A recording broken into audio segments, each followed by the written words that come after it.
சேர்ந்த பாடாபட் ஜெயலட்சுமி 13 வயதில் சினிமாவில் நுழைந்தார். தெலுங்கில் வெளியான இட்டரு அம்மாயிலு படத்தின் மூலம் நடிகையாக அறிமுகமானார்.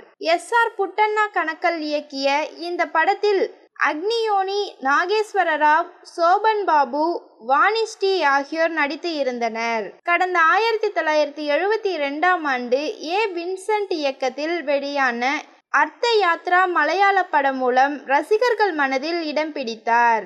இந்த படம் ஜெயலட்சுமிக்கான தனி அடையாளத்தை பெற்றுக் கொடுத்தது.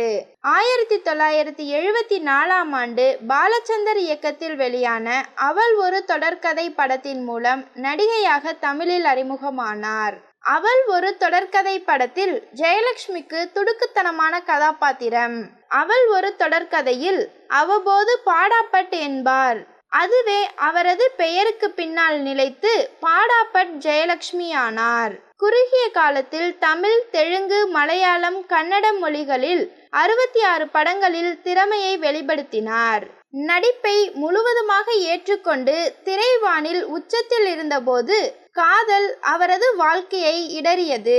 காதல் தோல்வியால் தூக்க மாத்திரைகள் சாப்பிட்டு 1980 நவம்பர் 1ஆம் தேதி தனது 22 வயதில் தற்கொலை செய்து கொண்டார். 2018இல் ரஜினி பேட்டி ஒன்றில் உங்களுக்கு விருப்பமான நடிகை யார் என்ற கேள்விக்கு பாடாபட் ஜெயலட்சுமி என்று பதிலளித்தார்.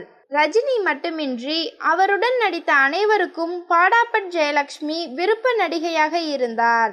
இளமையிலேயே அவரது மறைவு சினிமா துறைக்கு பேரிழப்பு.